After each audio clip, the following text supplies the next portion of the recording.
오늘 우리에게 주신 하나님의 말씀은 마태복음 4장 12절에서 17절 말씀입니다. 예수께서 요한이 잡혔음을 들으시고 갈릴리로 물러가셨다가 나사렛을 떠나 스불론과 납달리 지경 해변에 있는 가버나움에 가서 사시니 이는 선지자 이사야를 통하여 하신 말씀을 이루려 하심이라. 일러스되 스불론 땅과 납달리 땅과 요단강 저편 해변길과 이방의 갈릴리여, 흑암에 앉은 백성의 큰 빛을 보았고 사망의 땅과 그늘에 앉은 자들에게 빛이 비쳤도다 하였느니라. 이때부터 예수께서 비로소 전파하여 이르시되 회개하라, 천국이 가까이 왔느니라 하시더라. 아멘. 오늘 말씀은 예수님께서 드디어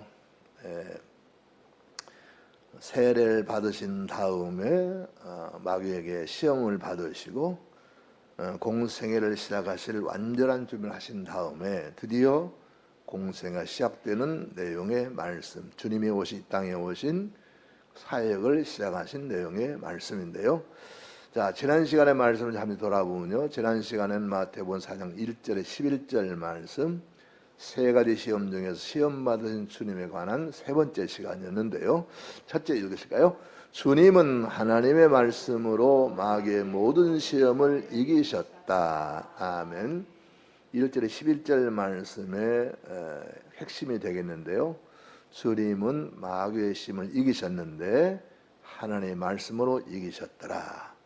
따라서 우리가 마귀의 시험을 이기를 원한다면 우리도 하나님의 말씀에 굳게 서야, 그 말씀 우리에게 있어야 이길 수 있다는 귀한 교훈을 우리에게 주신 줄로 믿습니다. 둘째 봅시다.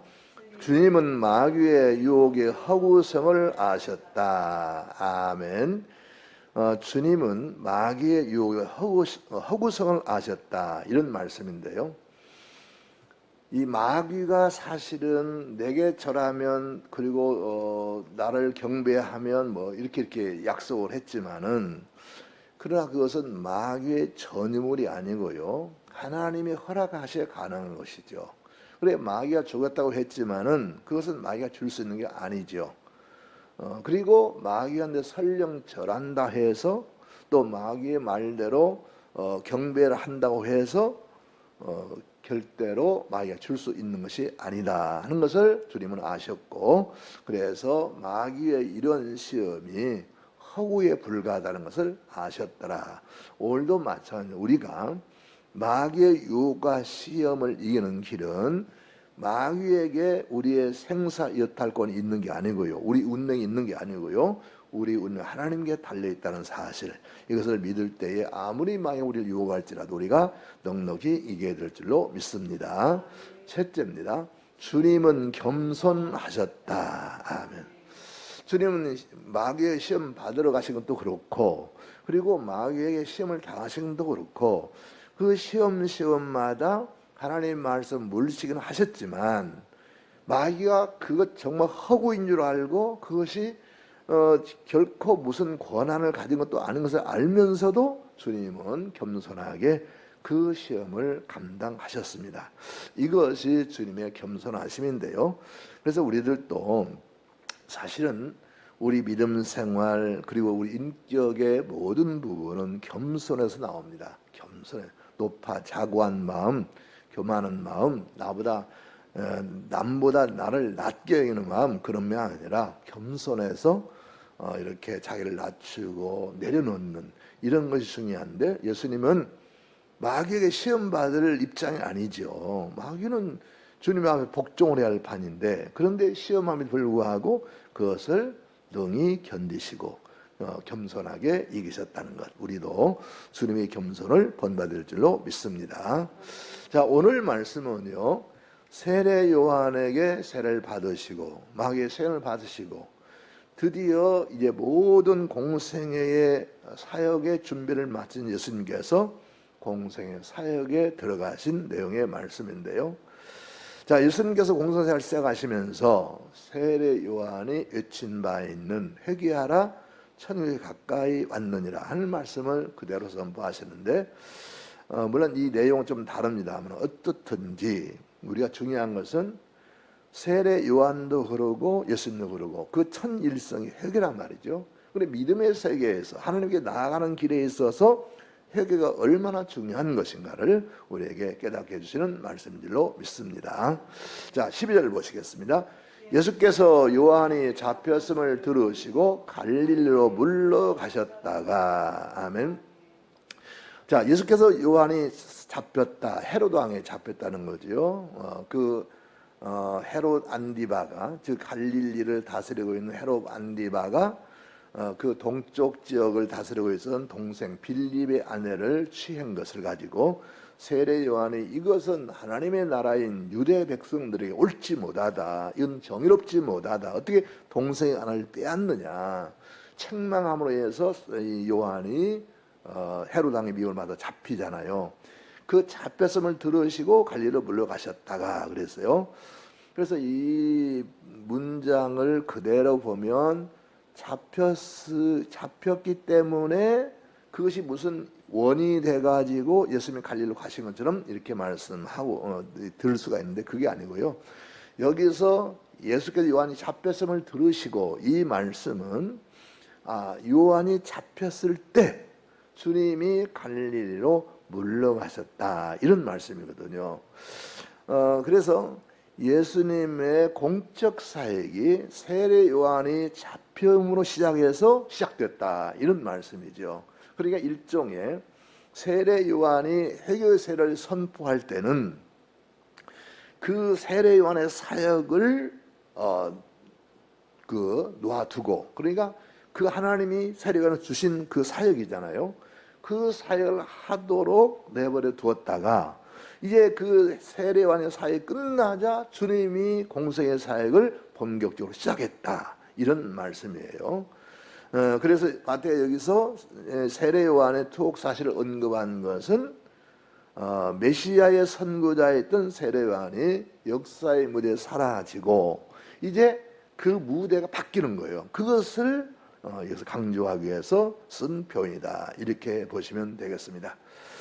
그래서 갈릴리로 물러가셨다 그런데 이 물러가셨다 이것은요, 이 사람들이 어떤 일을 만났을 때 이것을 한적한 곳에서 은거하는 상황을 이렇게 표현한 건데요.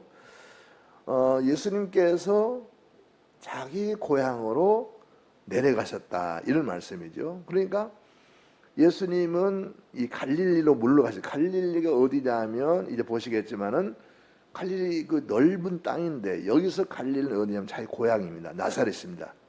나사렛 가셨다는 얘기는 이제 그야말로 본격적인 사역을 준비하기 위해서 주님이 일단 그 자기 고향으로 돌아가서 준비한 것을 볼 수가 있겠는데요.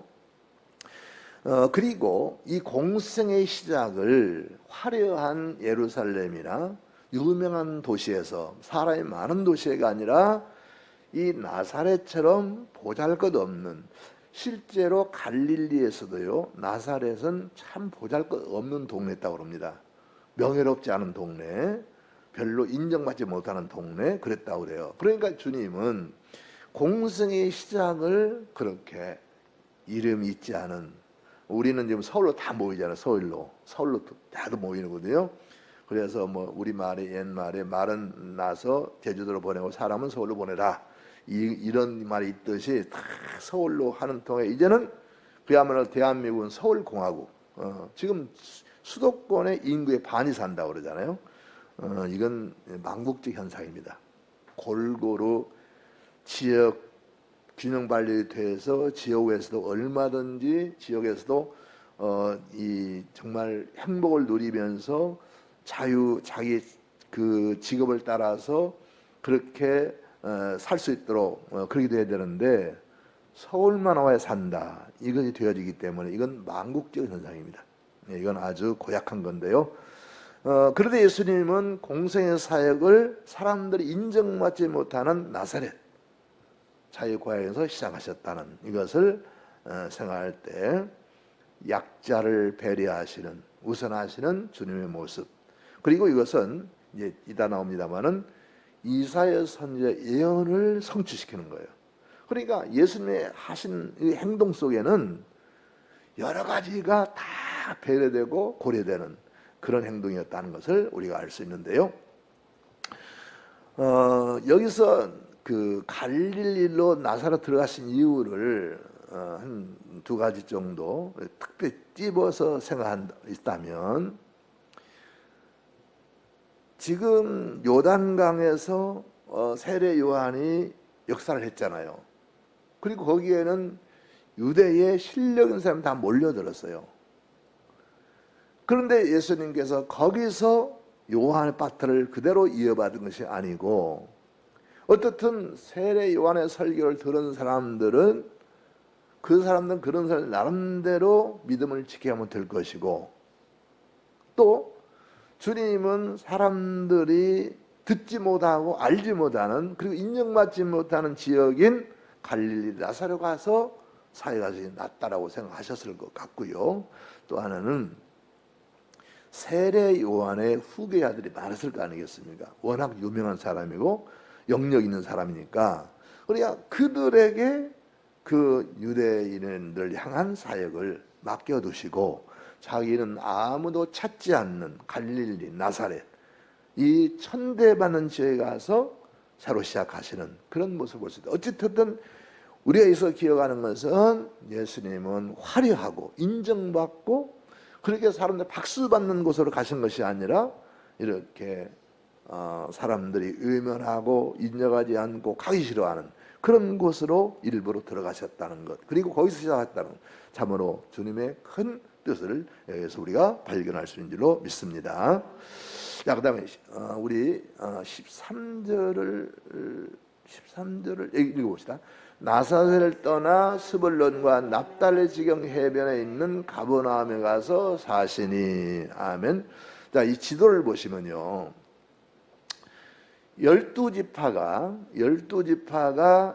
그 가나안 땅을 분할을 했죠. 여호수아 시대에 분할했는데, 지금 납달리 지파가 여기면 갈릴리입니다. 갈릴리. 스불론도 마찬가지. 여기까지 이사갈 지파, 스불론 지파, 납달리 지파가 이 갈릴리를 차지하고 있다고 보면 돼요.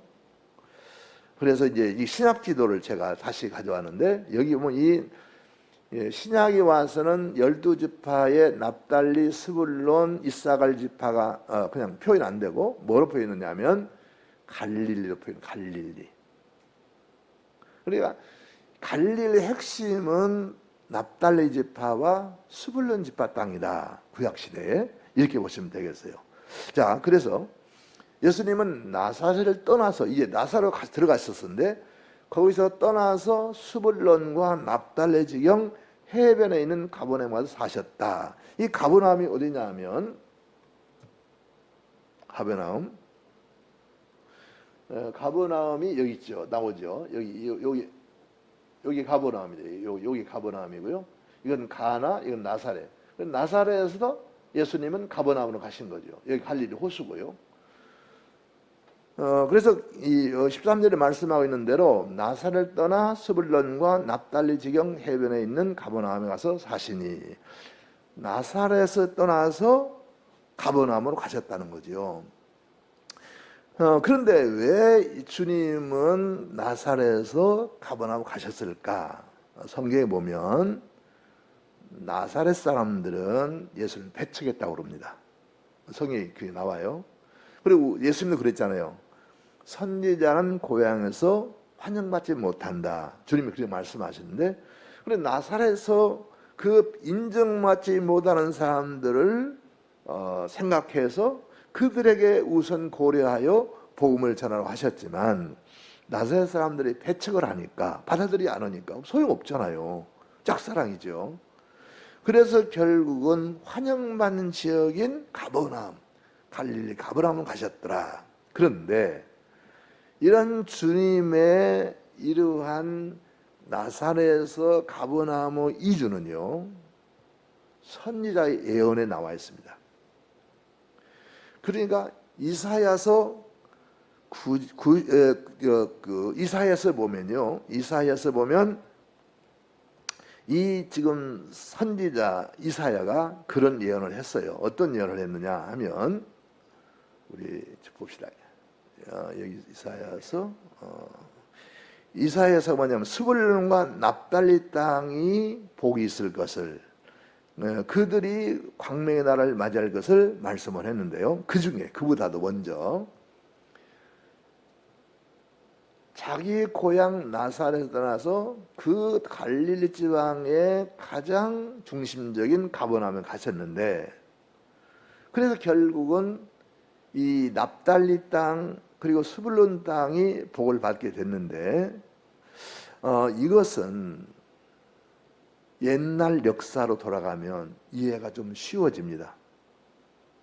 왜 예수님은 유대의 번영한 도시로 나가지 않으시고 다시 또 그 납달리 땅에 있는 가버나움을 가셨을까?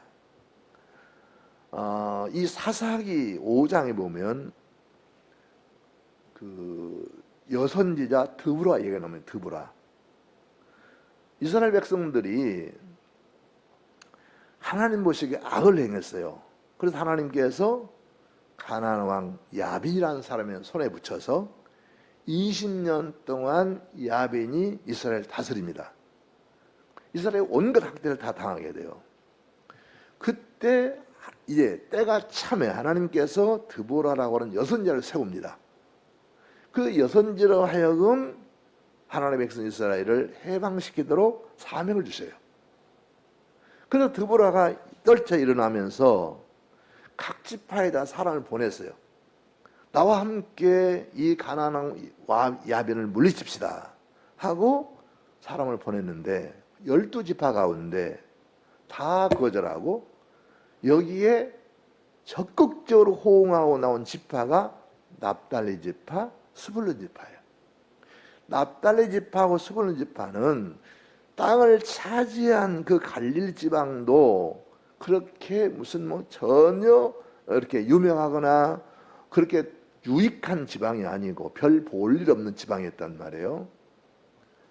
그런데 그 지방을 분할을 받았던 납달리 지파와 스불론 지파에서 하나님의 뜻에 호응해 가지고 군사를 보내는데 1만 명을 보내요. 1만 명. 그래 가지고 드보라가 지휘자가 돼 가지고 1만 명으로 야빈을 물리친단 말이에요. 그래 나머지 10지파들은 손도 꼼짝도 안 하고 있는데, 그래서 하나님께서 이스라엘 백성 가운데 특별히 납달리 지파, 그 스불론 지파의 후대가 예수의 복음의 첫 사역지가 되는 그런 은혜를 입었다는 거지요. 자, 사사기 5장 17절 18절 한번 보실까요? 길르앗은 요단강 저쪽에 거주하며 다른 배에 머무름이 어찌 되느냐? 아셀은 해변에 앉으며 자기 항만에 거주하는도다. 스불론은 죽음을 무릅쓰고 목숨을 아끼지 아니한 백성이요 납달리도 들의 높은 곳에서 그러하도다. 아멘. 그러니까 지금 17절은 무슨 얘기냐면 나머지 10지파들은 다 자기 분할받은 땅에서 편안하게 있는데 18절에 보면 스불론과 납달리는 죽음을 무릅쓰고 목숨을 아끼지 아니한 백성이 되었더라. 그 드보라의 그 원군을 요청하는 경문을 받고 그들은 군대를 보내서 드보라로 하여금 가나안 왕 야빈을 물리치게 하는 결정력을 했더라. 그래서 예수님께서 첫 사역지에 이렇게 볼 것 없는, 내세울 것 없는, 유명하지도 않는, 영향력도 없는 이런 지역에 시작했다고 하는 것은 선대의 조상들의 그러한 헌신, 충성됨이 드디어 열매맺는 하나님이 기억하시는 그런 은총이 되었더라 하는 그런 말씀인데요. 그래서요, 여러분, 우리가 맺는 열매라고 하는 것은 당장 안 열 수도 있어요. 그러나 어떻습니까? 연세 높은 어르신들이 만약 농촌에 산다면 어떻게 했어요? 힘들어도 과실나무도 심고 자꾸 그러잖아요. 그 이유가 뭐냐면 나는 못 따먹어도 내 후손이 따먹고 돈을 벌게 하기 위해서 그러거든요. 그런 것처럼 우리들은 당장 지금 열매가 보이지 않는다고 하더라도 우리의 후손들이 믿음의 복을 받도록, 그리고 우리가 아름다운 믿음으로 헌신으로 사는 것 참으로 중요하고, 그것을 우리 주님이 하고 많은 땅을 놓아두고 가장 인정받지 못하고 보잘것없는 이 갈릴리 지방 천대받는 지에 가서 이렇게 복음을 전하셨다는 거, 이것은 큰 의미가 있는 말씀인 줄로 믿습니다. 자, 14절 봅시다. 이는 선지자 이사야를 통하여 하신 말씀을 이루려 하심이라 일렀으되 스불론 땅과 납달리 땅과 요단강 저편 해변들과 이방의 갈릴리여 흑암에 앉은 백성이 큰 빛을 보았고 사망의 땅과 그늘에 앉은 자들에게 빛이 비쳤도다 하였느니라. 아멘. 자, 이사야서 9장 1절에 2절을 보면요, 이런 말씀이 나오는데 우리 한번 읽어봅시다. 전에 고통받은 자들에게는 흑암이 없으리로다. 옛적에는 여호와께서 스불론 땅과 납달리 땅이 멸시를 당하셨더니 후에는 해변길과 요단 저쪽 이방의 갈릴리를 연합게 하셨느니라. 흑암에 행하던 백성이 큰 빛을 보고 사망에 그늘진 땅에 거주하던 자에게 빛이 비치도다. 아멘. 그래서 지금 이 갈릴리 땅은 옛날 스불론 땅이요 납달리 땅인데, 여기 뭐라고 되어 있어요? 전에 고통받은 자들의 땅, 흑암이 깃든 그런 땅이 있는데, 그리고 땅이 멸시를 받던 땅인데, 그런데 후에는 해변들과 요쪽 이방의 갈릴리를 영원롭게 하셨느니라. 그래서 메시아가 오셔서 가장 처음에 천국 복음을 뿌린 곳이, 그 전한 곳이 바로 이 납달리 스불론 땅, 즉 갈릴리라는 것이죠. 그런데 여기 보니까 이렇게 나오니 이방의 갈릴리, 그러죠. 이방의 갈릴리. 그러니까 신약 시대 우리가 사마리아를 어떻게 평가합니까? 사마리아는 아수르에 멸망당한 다음에 이방인들과 교혼을 하면서 그야말로 이방피를 물려받기도 하고 우상 섬기고, 그래서 유대인들이 사마리아 사람들을 인정하지 않았잖아요. 그런 것처럼 이 갈릴리, 지금 우리 갈릴리라고 하는 스불론과 납달리 땅이 그랬어요. 그 처음 시작은요, 어디서부터 오냐 하게 되면 솔로몬 때, 그래서 솔로몬 때에 이 다윗이 왕국을 건축하고 솔로몬이 또 성전을 건축하고 할 때에 이 두로왕 히람이라는 사람이 물자를 많이 보내줬어요. 백양목도 보내주고 황금도 보내주고, 그래가지고 왕궁 건축과 성전 건축에 큰 기여를 했단 말이죠. 그 기여를 한 두로왕 히람에게 솔로몬이 선물을 줍니다. 뭐냐면 바로 이 납달리 스불론에 있는 성읍을 20개를 줘. 20. 그러니까 성읍으로 말하면 요즘 말로 말하면 하나의 읍 정도 되겠죠. 그런 성읍을 20개를 줘요. 그러니까 이 두로왕 히람이 나는 성의껏 도와줬는데 세상에 쓸모없는 땅을 주다니, 그리고 퇴짜를 놔버립니다. 그때부터 이 납달리 땅 스불론 땅은요, 지금 구약 신약시대 갈릴리죠. 이 땅은 그야말로 별 볼 일 없는 땅으로 낙인이 찍혔는데요. 그런데다가 아수르 왕이 원래 북왕국 이스라엘 멸망시켰잖아요. 지금 여기 북왕국에 속했던 땅입니다. 이 갈릴리가 침입해가지고 그곳에 있는 사람들을 포로를 붙잡아 갑니다. 그리고 이 갈릴리는 북쪽의 땅은 예루살렘 남쪽 유다와는 먼 거리 있기 때문에 외국군이 쳐들어오면 맨 먼저 당하는 곳이 갈릴리예요. 그래서 이 갈릴리 스불론 땅과 납달리 땅은요, 이렇게 솔로몬 때 이방 나라에 주었던 땅이지요. 그 후에 아수르 왕이 침략이 들어와서 포로 붙잡아갔지요. 또 나라에 전쟁이 있을 때마다 맨 먼저 유린당하고 포로가 되고 비참한 이 생활을 하는 곳이 바로 이 갈릴리란 말이에요. 그래서 혼혈도 생기고 그야말로 유대인이라 하기 어려울 정도로 이 갈릴리 사람들이 비참한 운명이 된 거지요. 그런데 성경은 이 땅에 큰 빛을 보는 놀라운 축복이 임할 것인데, 바로 그것이 예수님의 거기에 가서 그 메시지, 천국 메시지를 전하심으로써 이 예언이 성취되었다는 거죠.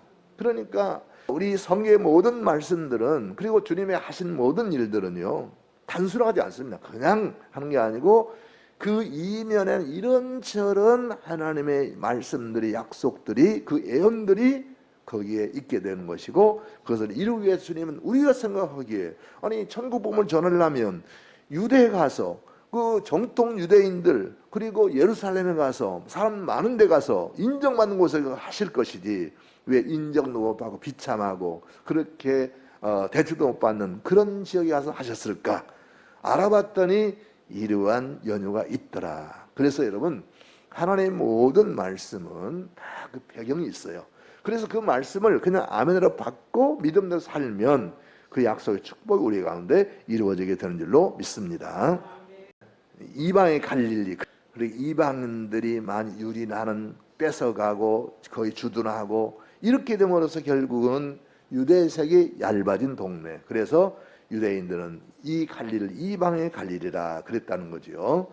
자, 17절을 보겠습니다.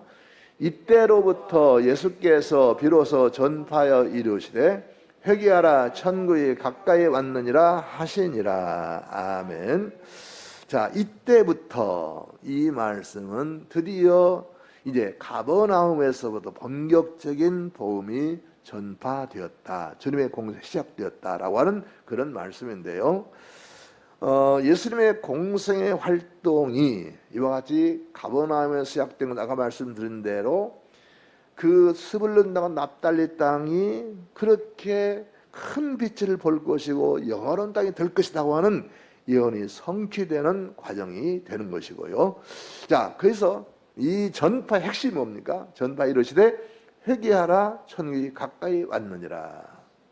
근데 우리가 생각하기에요, 세례 요한도 회개하라, 천국이 가까웠느니라 그랬고요, 예수님께서도 똑같은 말씀이거든요. 그러면 세례 요한이 회개복음을 선포할 때나 예수님께서 이렇게 천국복음을 선포할 때나 같네라고 하기 쉬운데요, 그렇지 않습니다.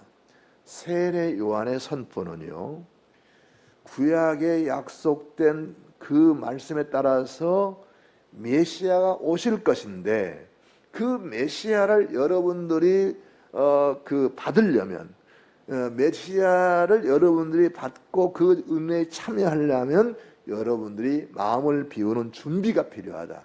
죄를 씻는 회개가 필요하다. 그런 면에서 메시아를 대망하는 자의 자세를 향하여서 이렇게 회개하라, 천국이 가까웠느니라 하셨고요. 예수님과 하신 회개하라, 천국이 가까웠느니라 하는 말씀은 이제는 올 것이다가 아니고 이제 왔어요. 천국이 왔어요. 예수님이 오셨어요. 그래서 이제는 천국이 도래하였다.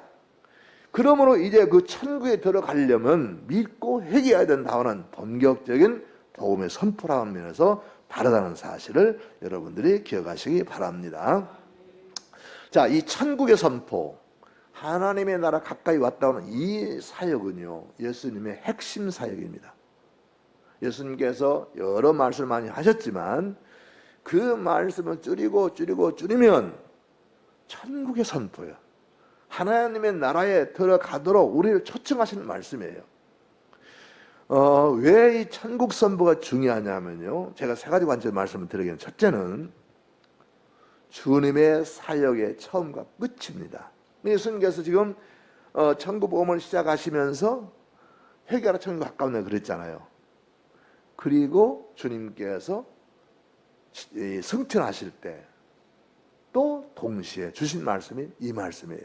사도행 1장 3절에 나온 말씀인데, 그러니까 예수는 처음 복음을 전하실 때도 천국에 가는 복음이었고, 마지막 주님이 승천하기 전에도 천국에 가는 복음이었단 말이죠. 그래서 주님의 사역의 처음과 끝이 바로 천국 선포라는 거죠.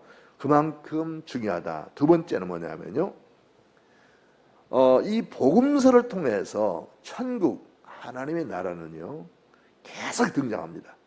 그래서 마태복음에서는 주로 천국으로 썼고, 또 다른 복음서에는 하나님의 나라라고 했는데, 이 말씀이요 100회 이상 사용이 됩니다. 그러니까 100번 이상 사용했다는 얘기는 주님의 복음 전파의 핵심이 천국이라는 거죠. 그 다음에 세 번째는요, 제자들을 파송할 때에도 천국의 임박성을 말씀하셨어요. 천국이 가까이 왔다. 그래서 정말 시급하게 복음을 전해야 될 필요성을 말씀하시는데, 그래 본인도 천국의 중요성을 시작부터 끝까지 말씀하셨고, 그리고 복음의 중심에 천국과 하나님의 나라가 계속 등장하고 있고, 그리고 제자를 파송할 때도 이 복음의 천국 열쇠가 있음을 말씀하는 것을 볼 수가 있거든요. 그래서 천국 선포는 주님의 사역에서 매우 중요하다. 오늘도 마찬가지입니다. 오늘 우리가 교회에서 윤리적이고 도덕적이고 여러 가지 설교를 할 수 있지만 그 중심에는 천국의 도래가 선포돼야 됩니다. 그래서 참 이거 중요하고요. 마찬가지로 믿는 성도들의 삶 속에서도 뭐가 중심에 자리해야 되느냐. 내가 잘 믿어서 건강하고 자식들 잘 되고 문제가 해결되고 그런 기도의 응답이나 그런 것보다도 그 중심에 천국이 자리하고 있어야 돼요. 천국을 사모하고 천국을 소망하고 천국을 목표로 하고 이것과 함께, 그래서 저는 늘 그럽니다. 우리 그 연세 많은 우리 권사님들, 연세 많은 분들에게 얘기합니다. 오래 살라고 제가 말씀드린 거 아니고요, 사실은 날까지는 건강하셔야 되니까 건강을 위해서 기도하십시오. 그렇게 얘기하지, 오래 살기 위해서 기도하십시오, 그런 얘기를 안 해요. 왜냐하면 우리가 오래 살겠다고 해서 하나님 오래 사는 것도 아니고, 그렇기 때문에 그냥 우리는 하나님이 허락하시는 걸 살겠는데 그때까지는 건강 주셔야 주님의 일도 할 수 있고 또 주님께 영광 돌릴 수도 있고 하는 거니까, 그렇게 제가 기도하라고 말씀을 드립니다. 그렇습니다. 우리는요, 이 세상의 궁극적인 목적이 아니죠. 우리 목적은 하늘나라에 있는 거예요. 그러니까 그 나라에 가기까지는 내가 그 나라 백성으로서, 자녀로서, 딸로서, 그리고 정말 직분자로서 최선을 다해야 되는데, 그러려면 우리가 건강해야 되고 생활도 준비가 돼야 되고 그래야 되지 않겠어요? 예수 믿는 사람이 오래 사는데 건강하지 않고 맨날 아프다 그러고 아파 죽겠다 그러고, 그리고 먹을 것이 없어가지고 맨날 다른 사람한테 좀 빌려주세요, 좀 주세요, 도움을 구하고, 그건 하나님 뜻이 아닙니다. 하나님 믿는 사람들이 맨날 찔찔매가지고 그러면 안 되는 거지요. 예. 물론 어려울 때가 있을 수 있겠죠. 그런데 그게 일생 동안 계속해서 그냥 주세요, 도와주세요 이렇게 산다면 그건 하나님 뜻이 아니죠. 하나님이 우리 아버지신데 하나님 믿는 사람이 평생을 그러고 살면 그건 뜻이 아니잖아요. 그래서 우리가 그런 걸 추구합니다. 건강도 추구하고 물질을 추구하고 우리가 세상에서 여러 가지를 추구하지만 그 추구하는 목적이 뭐냐? 하나님의 나라예요.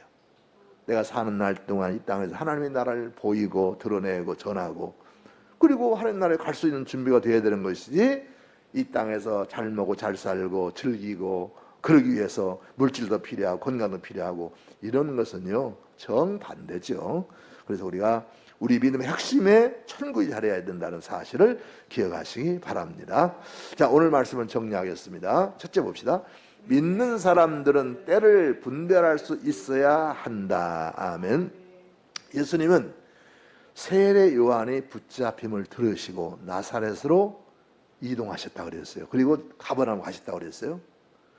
그러니까 이것은 이제 세례 요한의 때 끝났다. 이제는 내가 역사의 전면에 나서서 내가 일을 해야 될 때라 생각하시고 일을 시작하기 위해서 나사렛에서 가버나움으로 이동하셨다는 거죠. 주님은 자신의 공생의 시작의 때를 아시고 갈릴리에서 시작하시기 위해서 갈릴리 나사렛으로 가셨다는 것입니다. 다만 나사렛 사람들이 주님을 환영하지 않기 때문에, 여러분 아무리 우리가 준비되고 아무리 많은 준비를 했더라도요 싫다고 하면 소용없는 거예요. 엄마들이 아마 그럴 거예요. 엄마들이 맛있는 음식을 만들어 놓고 내 아들 내 딸 우리 식구들 내가 잘 먹고 건강해 줘야지 하고 열심히 음식을 준비해도 안 먹어. 그러면 아무 소용 없잖아요. 아무 소용 없잖아요. 그러니까 우리 주님도 그 천대만, 갈릴리 중에서도 가장 천대만 지역이 나사렛이 있다고 그래요. 거기는 군부대가 있어가지고요 군인촌이 돼가지고 아주 평판도 나쁘고 아주 살기도 어렵고 인정받지 못하는 버려진 동네처럼 그런 동네가 바로 나사렛입니다. 그런데 갔는데 참 사람들은 묘합니다. 여러분, 우리가 가난하고 힘없으면 다 겸손한 줄 알겠죠. 힘이 없고 가난한 사람이 겸손해서 어떻게 했어요? 아닙니다. 그런 사람 가운데도요, 교만한 사람 꽤 많습니다. 네, 저는 그걸 살면서 여러 번 경험을 했는데요. 그런 게 우리 주님이 나사렛에 가서 복음을 전하실 때 나사렛 사람들은 우리같이 인정받지 못하는 사람들, 우리를 위해서 예수님이 여기 오셔서 말씀을 전해주시네, 고맙게 여기고 감사히 여겨야 될 거 아닙니까? 그런데 예수를 배척했어요. 그래서 예수님 하신 말씀이 선지자는 고향에서 대접받지 못한다 하는 말씀 하시게 되는데, 그래서 나사렛에서 배척을 하니까 할 수 없이 주님은 가버나움에 가셔서 드디어 예수님의 초기 사역에 꽃을 피운 곳이 가버나움입니다. 거기서 제자를 부르시고요. 그래서 이렇게 믿는 사람들은 때를 분별할 수 있어야 돼요. 때를.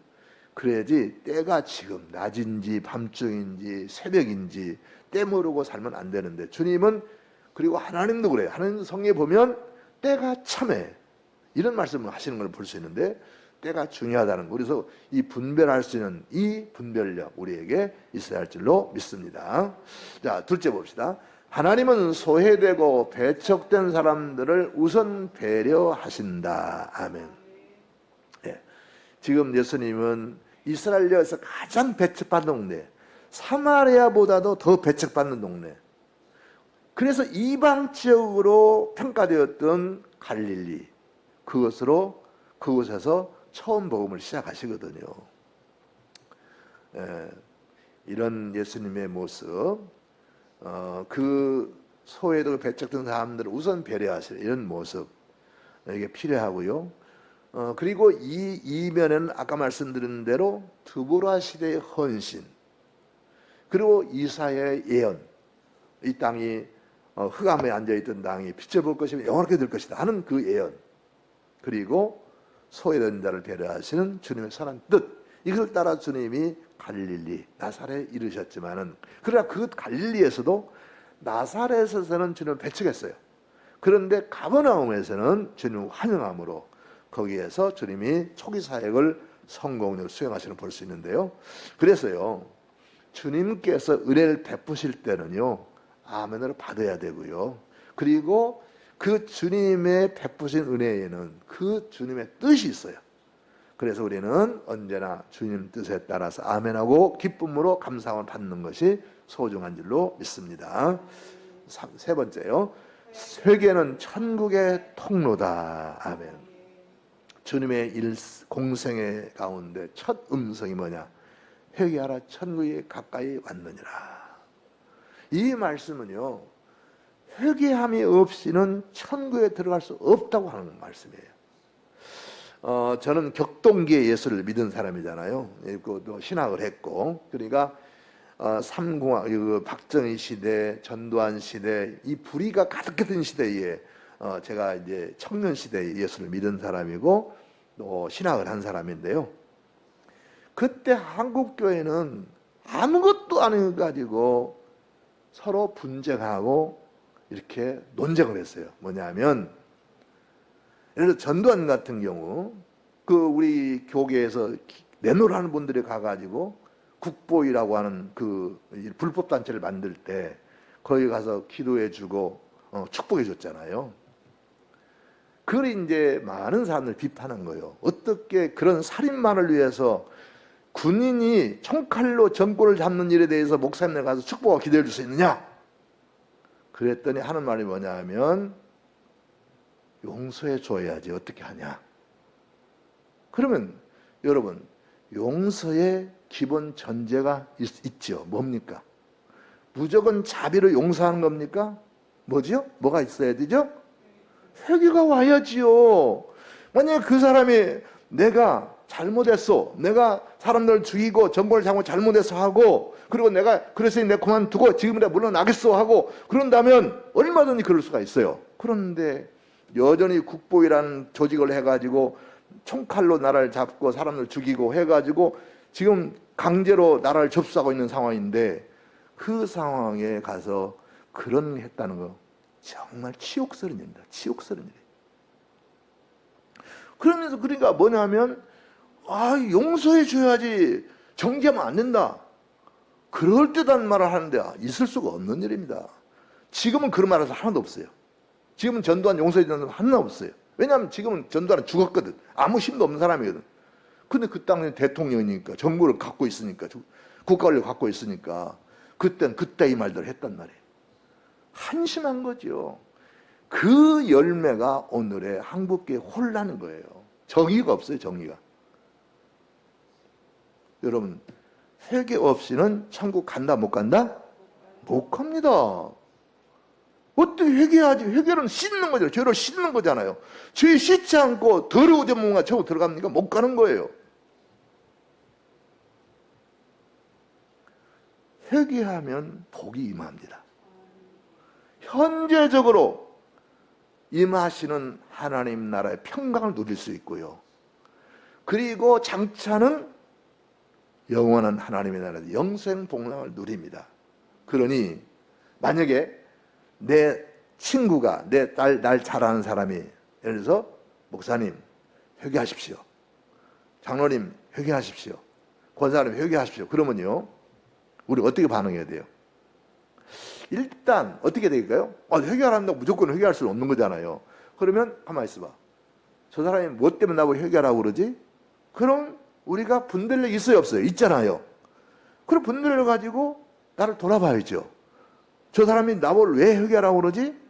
그래서 내가 죄가 느껴진다면 어떻게 돼요? 회개해야죠. 그러니까 이 강단에서 설교는요, 개인적으로는 안 하는 말들을 많이 합니다. 개인적으로는요, 아무리 믿음 좋은 분에게도요, 개인적으로 장로님 회개하세요, 권사님 회개하세요, 그렇게 하기 어렵습니다. 개인적으로는. 그런데 이 설교를 할 때 모여놓고는요, 개인을 특정하지 않고 하는 설교이기 때문에 귀 있는 사람 들을 수 있기 때문에 내가 회개할 그런 죄가 있고 회개할 마음이 있는 사람들은 회개할 수 있는 그 기회가, 그래서 예배를 참석하시다는 거예요. 개인적으로는 내가 할 수 없지만은, 그러나 이렇게 저 같은 경우는 주로 강의 설교를 하잖아요. 강의 설교를 주일도 저는 그 설교 본문을 많이 쓰잖아요. 그러니까 저는 설교 본문이 성경 말씀이고 강의 설교 많이 하니까 자동적으로 나오는데, 내가 뭐 의도해서 누구 생각하고 이 말을 끄집어낸 게 아니고 성경에 있는 말을 풀어주는 가운데 나오는 거기 때문에 저는요, 그냥 넌 헌금설교도 마찬가지고, 헌금설교도 저는 목적 삼고 하지 않습니다. 강의하다가 설교에 대한 얘기 나오면 하는 거예요. 그래서 예배에 참석하는 게 참 복 있는 거예요. 개인적으로 듣기 어려운 말씀을 통해서 본인 해당되는 사람들은 그것을 이건 정말 내게 주시는 말씀을 받아서 회개하면 그것이 복이 되거든요. 그래서 여러분, 예수님도 그랬어요. 예수님도 베드로에게는 뭐 사탄아 너희들을 물러가라 이렇게 하시기도 하셨지만, 예수님은 또 우리하고 틀리잖아요. 하지만 예수님도 그냥 회개하라 천국에 가까웠느니라 이렇게 하셨거든요. 그래서 회개는 반드시 천국을 가는 통로입니다. 통로를 통과하지 않고는 갈 수가 없지요. 그래서 회개하지 않고는 천국 갈 수가 없어요. 믿음이 좋은 사람이 어떤 사람이냐? 회개를 잘하는 사람이에요. 목사님은 뭔 죄를 졌기를 맨날 회개하라고 그래요. 그런데 물론 우리가 맨날 다른 사람의 죄를 더 져서가 아니에요. 우리는 연약하기 때문에 순간적으로 방심하면 예수님이 말씀하셨듯이 사탄아 너희들을 물러가라 하는 말씀을 들을 수밖에 없는 연약한 우리들이거든요. 그러니까 늘 자신을 돌아보고, 그래서 우리가 주일 예배 때마다 늘 참회기도 하는 이유가, 혹시 내가 잊고 지는 게 있다면 하나님 예배하는 마당에 이 죄를 가지고 예배할 수 없기 때문에 그런 거 아니겠어요? 그래서 정말입니다. 회개를 열심히 잘 하는 사람이 순수한 믿음. 그러니까 뭐하냐? 세탁을 자주 해 입는 사람은 옷을 잘 입는 사람이에요. 멋쟁이는요, 세탁을 자주 입습니다. 왜냐하면 그래야 빳빳하게 쓰고 깨끗하고 냄새 안 나고 그러지. 그런데 세탁을 자주 안 해 입으면 때가 묻어서 그것이 아름다울 수가 없잖아요. 옷을 자주 세탁해 입어야 멋쟁이듯이 믿음의 멋쟁이, 영적인 멋쟁이는 누구냐? 회개를 잘하는 사람이에요. 회개를. 그러니까 주님도 그 천국 복음의 첫 일성에 회개하라, 천국이 가까이 왔느니라 하셨다는 거. 회개하는 것은 절대 부끄러운 게 아니에요. 회개 안 하는 것이 부끄럽지 회개하는 것은 부끄러운 것이 아니다 하는 것 우리가 꼭 기억하고, 회개는 천국의 통로다라는 믿음을 가지고 깨끗한 심령으로 늘 회개하기 힘쓰는 우리가 될 줄로 믿습니다.